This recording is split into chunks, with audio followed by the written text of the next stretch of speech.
Welcome to Without Regret, the podcast. This podcast is for people who are looking for inspiration to overcome obstacles in life and want to see that it is possible to live your best life and become successful, whatever that means to you, regardless of your circumstances. Hear from me and my guests as we share our stories of perseverance.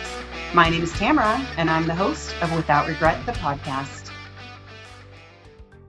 I'm so excited to introduce this remarkable guest who's making a significant impact in the intersection of domestic violence and pet welfare.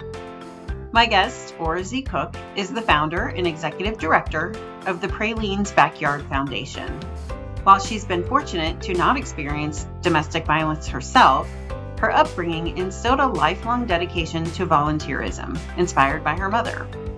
During her college years, Orazie volunteered at a crisis line and later at a domestic violence shelter, where she witnessed survivors grappling with a heart-wrenching dilemma: the fear of their pets being harmed or used as bargaining chips to lure them back into dangerous situations. These experiences deeply influenced Orazie, and during the COVID-19 pandemic, as domestic violence cases surged, she took time to reflect and decided to take action. She established the Praline's Backyard Foundation, a unique initiative partnering with shelters, domestic violence survivors, dog boarding facilities, and fosters to provide and fund accommodations for survivors' pets. Orazie's background in public health and her passion for animal welfare motivated her to navigate the complex process of helping survivors secure safe housing for their pets. In this episode, Orazie shares her inspiring journey, her profound understanding of the bond between survivors and their pets, and the vital role of fostering. Her unique insights and unwavering commitment make her an ideal guest for this podcast. Join us to explore the transformative power of fostering and the significance of pets in survivors' lives as we work together to ensure no pet is left behind. Well, thank you so very much for joining me tonight. I was really excited to talk to you because, wow, what a unique take on on domestic violence and all the things. And like, this is a piece of it. And I don't want to give away yet what it is, but this is a part that I never really considered before. Thankfully, I haven't personally had to have been in that position. I have, some domestic violence in my past, but not to the degree where I needed to go find shelter or leave in an emergency situation or something like that. And I didn't have a pet. So, but being a pet owner now, I can absolutely see where there's a huge need for something like this. So I'm really excited to find out first, what made you get involved in something like this? Was it a personal situation with you? Were you in that type of a situation where you needed to leave? Oh, no, my mom has always, had given us a heart of volunteering. And so when I was in undergrad, I volunteered at a helpline, a crisis line. And then later on, I volunteered at domestic violence shelter. And it was there that I first encountered the idea that people left the shelter to go back be with their abuser, not to be with their abuser, but to be with their pet. With their pets. And then this is over 20 something years ago. It's been out since I've been out of college, since I've been out of college. So it was a long time ago. And then I volunteered there for years, and I see this recurring theme. I didn't have the means, the resource, or even the thought to know how to address that situation. But I knew that something has to be better, right? And so, especially when a survivor doesn't want to go back to be with their abuse, they just want to be with their pet as a means of comfort to them, doing a very emotional time for them. And then so I went on from the domestic violence shelter and volunteered at the main side because I have a passion for pets, hence why I have a dog company. But when I recognized there, a different part of the story was that survivors would come and relinquish ownership of their pet because they were moving into a housing situation that did not allow for pets. But again, the survivor did not want to leave their pet, but they were doing the responsible thing in terms of, relinquishing ownership to giving it to a humane society that can rehome the pet, right? And so I would see the stories, but I still didn't have the means or the resources. And then in the midst of COVID, I saw a rise, as we all did, I saw a rise of domestic violence. And then I was reminded of the situation. I was like, I want to do something different. Like we all have probably had a moment of reflection in the midst of COVID when you have sit at home thinking about your life choices and all that. And so I was like, I want to do something Started different. a podcast. Oh, okay. Awesome. Exactly. Right. So to spread, raise awareness. And so I was like, so initially it was just about, I wanted to house them here in Atlanta, because this is Atlanta's my home and where my experience has been. But then I always believe in working in partnership. And I thought it's more than just Georgia that has this issue, right? So how can I work in partnership with other organizations and other pet boarding facilities to house survivors' pets anywhere in the country? So hence the idea of Praline's Backyard Foundation. And so the idea is we partner with pet boarding facilities across the country and with pet fosters to house survivors' pets. That way, I don't need a physical building to house a survivor's pet. I can work in partnership with established pet boarding facilities already. And then I can partner with pet fosters or foster networks across the country to house a survivor's pet. And so that's kind of how it kind of evolved.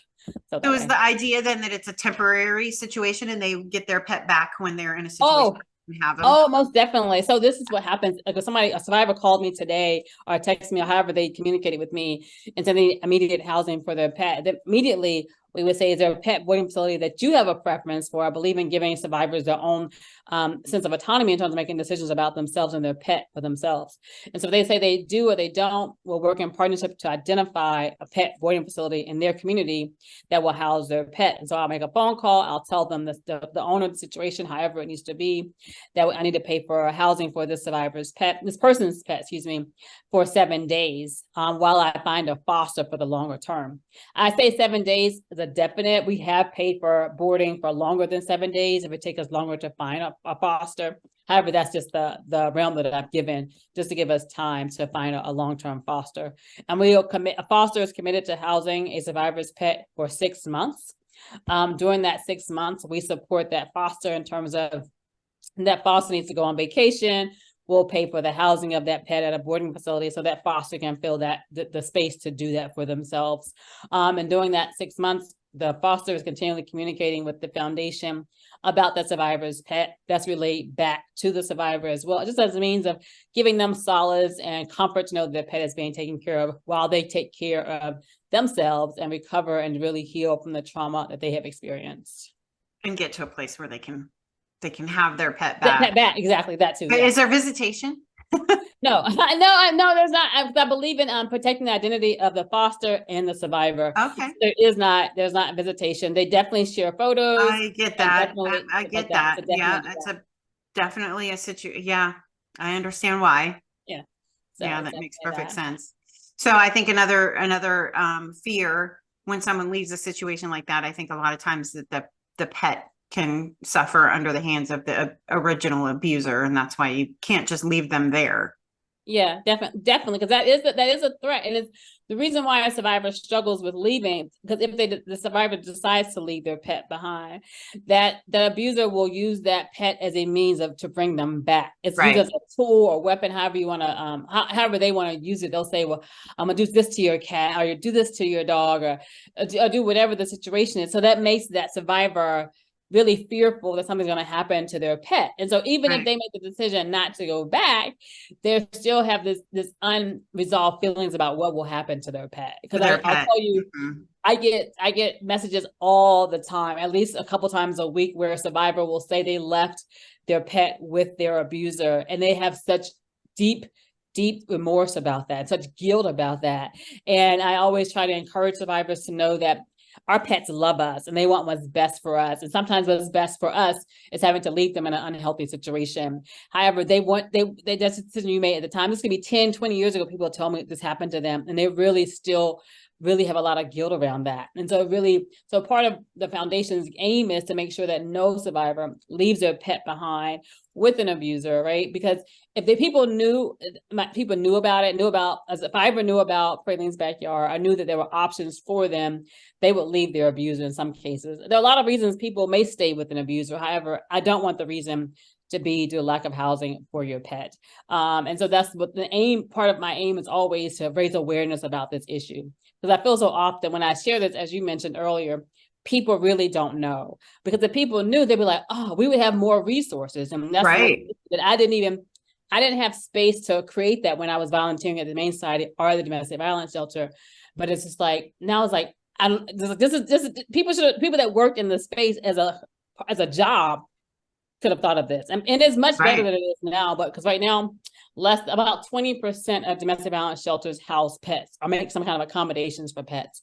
However, I'll say this too, that happens because even sometimes, particularly dogs, are used as a weapon against a survivor, in the sense of like some survivors are fearful of dogs because they have been used as a means of fear against a survivor. So you cannot bring a dog into a shelter with other people who have been traumatized in different ways, because they're being re-traumatized in what should be a safe space. And so it's not the shelter's fault. It's just that they're trying to accommodate a lot of people and they can't solve everybody's concern. So one way they do that is not allowing pets. However, the idea of Praline's Backyard Foundation is we can work in partnership with this shelter by providing housing to a survivor's pet via pet boarding facilities and pet fosters. Because what we're concerned about is making sure that pet is safe and the survivor is able to heal and reconnect with their pet when they're in a space to do that. Yeah, that is so amazing. I'm like so impressed that you had this idea. And I'm looking at the map on your website. Okay. Of all the states and the green, purple, is it blue, purple? I don't know. Green, it's purple. Like green, red, and purple. Yeah. Yeah. And just the amount of resources you've been able to, this is huge. This is really huge. And I think some people might go, well, it's just a cat or it's just a dog, but I know how connected I am with my dog. I wouldn't want to leave my dog behind. There's no way. There's no way on earth I would do that. Yeah, and I tell people all the time. Like I guess I just went to Breckenridge, and then where did we go? I went to Alaska, and it's like trying to find like what am I gonna do with my pet? Like even if I have a dog company, obviously I have people that take care of my dog, but it's like no one takes care of your pet the way you do. The way you do. Even in the best situation, you're still concerned. And so it's like, imagine if it's not the best situation, how you are like overly heightened, like you're just so nervous. And so that happens the same thing with the survivor. If I'm concerned and I know that whoever has my dog Praline is in the best hands, right? But at the same time, and then I'm so worried, I'm so concerned. So imagine if you're in the midst of a traumatizing experience and your pet is left behind with someone who has been violent against you, and they know they're going to try to be violent against your pet as a means to getting back at you. Yes. How can you even begin? How can you? That? Yeah. So actually, not during COVID, but I guess are we still in COVID? Is it still during COVID right now? But not during lockdown, but after that.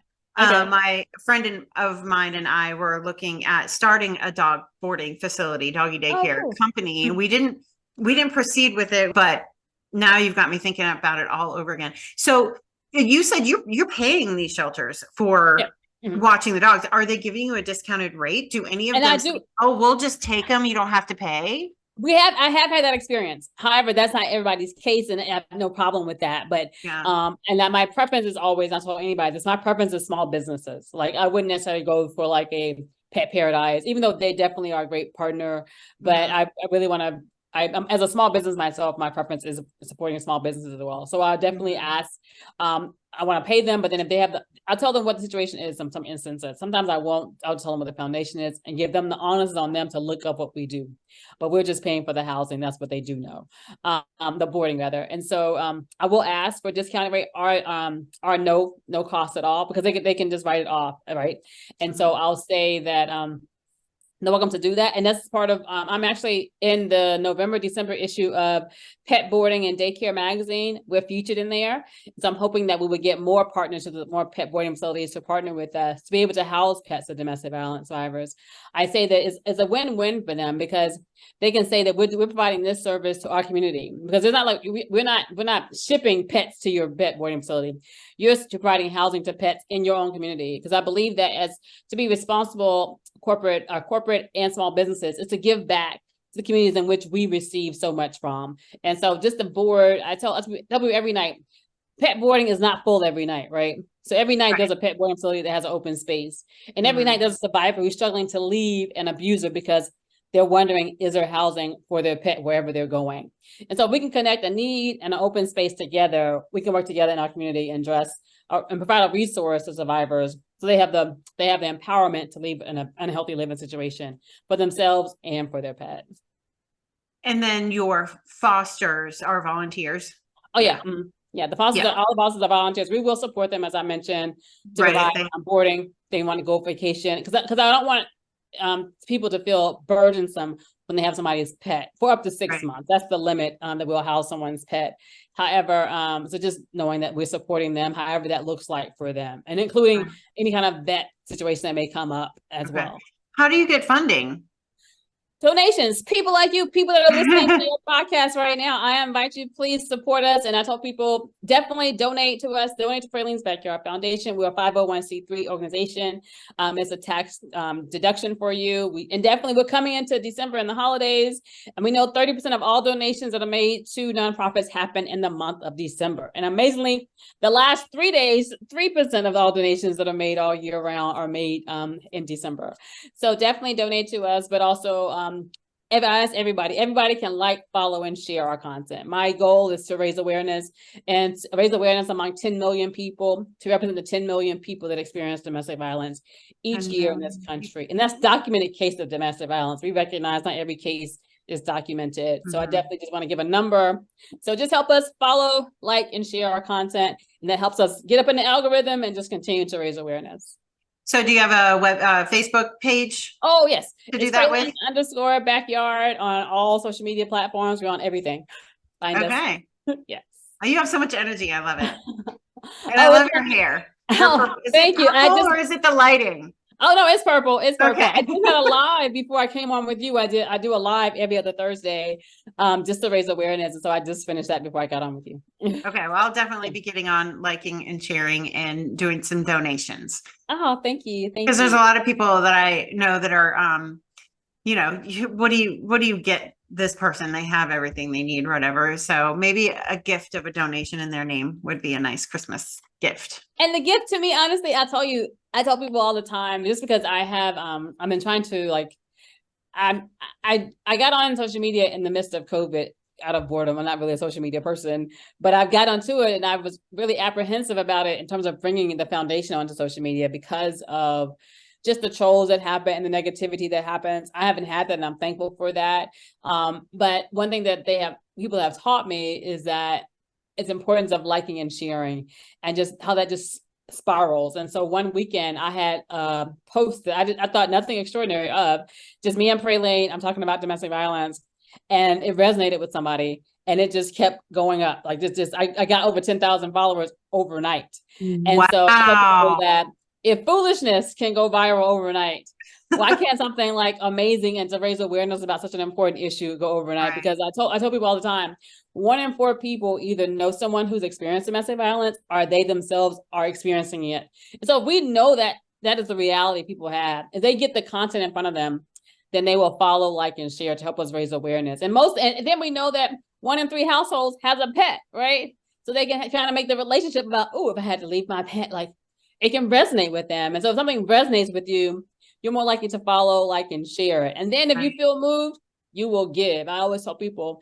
I don't have to ask for donations. I mean, I do. However, that's not one of my first things. My first thing is to raise awareness.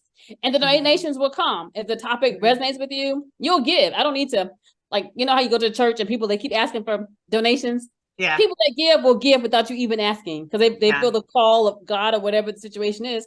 So the same thing, you feel the pull to give, to support survivors and to support people's pets, then you will give without me ever telling you or asking you to. So that's all. Well, it must be working really well for you. Yeah. So did you say a number of how many families you've been able to help? Or how many survivors? I just mentioned that on the live because I never remember numbers up the top of my head. And I'm always like, but I know that it's on average, we pay for boarding of about 50 pets a month. And on a rotation, I'll say we are housing pets within foster homes. About 40 come in and out every month. So I'll say about on a constant 40. Wow. So yeah. Well, I think I would like to volunteer to be a foster. Oh, Cool. Well, if you want to volunteer to be a foster, you and anyone listening to us today, go to our website, go to the page that says coverage map. There's a within that, it says if you're a pet boarding facility, click here. If you're a person that wants to be a foster, click here. Fill out that information, and we'll love to be, you'll be a part of our network. And I'll also will add, we have partnered with Dubert.com. Dubert.com is an amazing organization. And what they do is they are much bigger than us in terms of fostering. They have thousands of fosters, of people that have signed up to foster people's pets for any number of reasons. Like if your local humane society is full, people will opt to foster someone's pet from a humane society. Okay. Oh, the humane society's pet, excuse me. And so by us connecting with Dubert.com, it makes our foster network even bigger. So that's what we do. So that's awesome. Okay. Yeah, I'm gonna sign up. And awesome. I've considered fostering before for like shelters and stuff around here. I have actually one of my neighbors volunteers for one of the big fosters here in this area. And she was talking about the need for fosters. And I was like, why? I think I could do that. If I remember correctly, I think Colorado is home to, is it Best Friends or it's a major, it's not a humane society, but it's like a major. Dumb Friends League? I can't think. It's something Friends. I can't remember. Dumb Friends League. Okay. The Denver Dumb Friends. That's actually where my dog came from. Oh, okay. Good deal. Good deal. Cool. And cool. This last summer, I did a charity walk run thing for them. Actually, I didn't know that's where my dog came from. Okay. Until that day that I was heading there. So I texted the person that gave me the dog because I didn't rescue her from a shelter. He rehomed her to me. Okay. And I was like, where did what shelter did you get her from? And he was like, oh, the Denver Dumb Friends League. And I'm like, oh, that's so cool. I'm going to do a charity thing for them right now. So yeah, it's probably what you're thinking of, I would think. Yeah. Dumb Friends League. Yeah, I think it's in Colorado and it says Friends. Yeah, so yeah, I just couldn't remember the name, but Friends. It looks like you're well covered here. You're in the purple. Oh yeah, but I tell people all the need.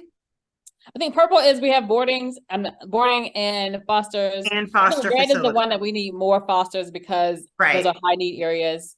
I can't remember the map I'm not looking at it. Sorry. Florida, Texas, California. Yeah, those are the high needs. Yeah, those are high needs. Because obviously it's so spread out. I think even our greatest need among all those is even California. It's so hard because I'll get a survivor a need. I'll board that pet at a pet boarding facility, and it takes me probably over 2 weeks to find a foster because it's just really hard because the everything is just so full and full. Even here in Georgia, our humane societies are full, so they're overrun. And so when they're overrun at the facility, people are the humane societies are tapping into fosters as well. Right. So you have all these tapping into my normal networks. It's like they're all strained. And so that's kind of what we're going through right now. So okay. Yeah. Well, I know a lot of people back in Florida that I know are listening to this podcast. So good. I am definitely if you want to foster. And I also tell people that already have pets, if your pet uses a pet boarding facility or a pet daycare or whatever, definitely reach out to your pet boarding facility and ask them, how are they giving back to the community? Do they provide free housing to rescues or however they're giving? Just ask them how they're giving back. And in one way that they want to give back, definitely know that they can partner with Praline's Backyard Foundation to house a survivor's pet. Then go to our website, just like I mentioned to you, and say, partner with us as a pet boarding facility. And we'll give you a shout out on our social media. Awesome. Awesome. Yeah, I will do that. I don't board my dog. Okay, yeah. But anybody that's listening, they definitely can. Like anyone that's listening, so feel free. Sorry. Yeah. But yeah, definitely invite partners, boarding facilities, fosters. Absolutely. And I tell people all the time, even if like you volunteer to be a foster, which we would love to have you, it doesn't mean you're gonna get someone to get a pet next week to foster your pet. Right. What it does mean is that when a survivor calls and they're in your neck of the woods, we're able to say, yes, we have let us contact this foster. Maybe we can connect the two people together. And so it really gives the survivors, when they come onto our page or contact me, I tell people that a survivor is not leaving today, most likely when they're calling me. They just wanting to know what resources are available to them once they do leave. Right. Because what happens, survivors are very, very, very tremendously strong and they have tremendously courageous. However, what they don't know about is when they leave, what kind of safety net is going to be there for them when they do leave. And that happens up and down the income spectrum. I told people, I said, people sometimes have the misconception that domestic violence happened in a certain demographic or certain income. Right. It does not. It happens in mansions, just like it happens in other lower income areas. However, it looks different visually. Just because people can put on makeup and drive this kind of car does not mean it does not happen. Right. So I definitely try to educate people on that. And just So because they live in an affluent area doesn't mean that when they leave, they'll have the resources to be able to pay for it themselves either, because and that's for long often term. financial abuse goes along with it. Oh, definitely it does. And pet boarding is expensive. I tell people It's expensive. It's like on average, it's about $500 every pet that we board. It's on average, depending, and that's because in Alabama, boarding can be $30. In California, it's $60 a day, and that's without the add-ons. Everybody knows those add-ons. The add-ons is dog food. The add-ons is walks to get out of the cage. All these add-ons makes it quite expensive. Yeah. So I definitely tell people it looks different, but definitely know the resources, because sometimes, like, even if you're in an affluent area and you leave your abuser who has this perception of something else that you don't see as a survivor, however, you don't necessarily want to tell your friends or your family, but you're just leaving. And it's like, why are you leaving? It's like, you don't want, that's not their business to tell, right? But at the same time, you need housing for your pet. And some people, the best of friends, may not want a pet in their house. That's the honest truth, right? Yeah. And so they have that right. They want you and they want to support you, but they may not be comfortable having a pet. And so that's what happens. So we want to make sure we give that support to a survivor by housing their pet, have them one less thing to stress about as they go into this other phase of life. And what I tell people as well is, when a survivor leaves an abuser, there's a moment of freedom. And maybe I just want to break from taking care of anything. Let me just take care of myself for a second. You know what I mean? Not that they don't love their pet, but even if people have kids, don't you want to break from them? Like, I love Praline, but sometimes like it's cold in Georgia today. I'm like, I got to get outside and go take you for a walk. Sometimes you don't feel like it. You know what I mean? And I love her. So it's just like, so the same thing happens when a survivor is going through a transition. Right. They may just need that break, that moment of just like, yes, just give them that rest. And so we want to give survivors that rest by providing housing to their pet. Oh, so amazing. I'm just like so blown away by this. Is anyone else doing this out there? Is there anybody else out there? Yeah, there is. The Red Rover is a major organization. They're supported by Praline. There's another one, I can't think. They're like two major organizations, but again, they're supporting domestic violence shelters in the sense of trying to equip them to house pets on site with the survivors. And they have a goal of making 25% of shelters pet friendly by 2025. That's their goal. But as you can imagine, even 25% is a great number. However, that still leaves a other 75% need to be taken care of. And by doing that, doesn't it kind of limit then the number of shelters available to somebody who has been traumatized by a dog? And like you said, it does. That's a difficult thing to do. It definitely is a balance that everybody cannot do. And then I tell people all the time, one of the, I would say not the toot Praline's backyard's horn, but one of the draws of us is the fact that a domestic violence shelter doesn't have to change their building facility to be able to house a pet. Right. And also, you don't have to train staff who may not want to deal with pets. They're dealing with people, but not everybody is pet friendly. Not everyone wants to be around pets. Around pets. Yeah. Some people are allergic. Yeah, exactly. So it's nothing against that. However, but one thing about working with the foundation is we're putting pets with people that already are trained to handle pets. Like a pet boarding facility, the staff there are already trained to handle pets. All different mindsets, demeanors, all of that. And then pet fosters are people who've already volunteered to say, I like pets. And so I want to house your pet.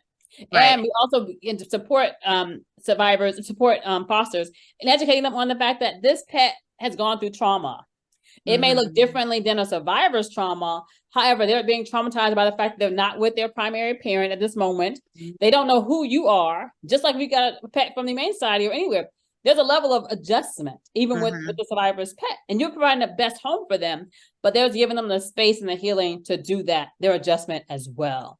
Because they don't know if they're going to ever get back with their primary parent. You know that, but they don't know that. And so it's just giving them that space to adjust as well. Right. I've got my dog right here. She's like, Mom, you've been sitting at this computer all day, Mom. Well, Praline's probably outside my door. Oh, your dog's name is Praline? Yeah. Oh, that's cute. I like that. Oh, mine is Luna. Luna, cool. She would be in here, but she would be barking. And so it's just like, yeah, so that's why I bring her in She here. doesn't bark. She really doesn't bark, but she does whine. Okay. Yeah. I gotcha. The whining. Yes, yes. Yeah. It drives me crazy. I try not to acknowledge it, but I'm weak. Yes, Praline just started this whining thing when we get in the car. I'm like, where is this coming from? You never whine. You love the car. What's with this? I don't know. Yeah, Old. they're interesting characters. Well, thank you for doing what you're doing. And like I said, I'm going to donate. I've got to do some math. I'm just going to make a donation, but I'll come back on and do some Christmas gift donations and thank you. And sign up. So I'm on the map. You said go to the map and click on what? At the bottom of the page, at the below the map. Oh, become a pet foster. Got it. Okay. I didn't scroll down. Oh, no, it's fine. Thank you so much. Thank you. Yes, you're welcome. Thank you. This is just so greatly needed. And like I said, something I never even really considered before. So just thank you so much for doing this. And I'm going to talk about this all the time. And initially, I wasn't even planning on posting this episode until next year, till January. But no, I'm going to post it now. Oh, okay. This will be my next episode. So you're jumping in front of a couple other people, maybe only one other one, I think. And then I'm going on hiatus for the rest of the year. And then the rest of the things I'm recording over the next few weeks will come out in January. But I want to get this one out there now because you said that Christmas season is for donations. And this is really, really cool what you're doing.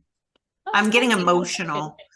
I appreciate the support. Thank you for even sharing your platform with me. Thank you for you're welcome. Like I'm always open to be on anyone's podcast as long as it's positive and really, really positive. And so I want to raise awareness among a community of people that may not even know. Because like I mentioned, people really don't know. Because if people don't know. So more people know, the better.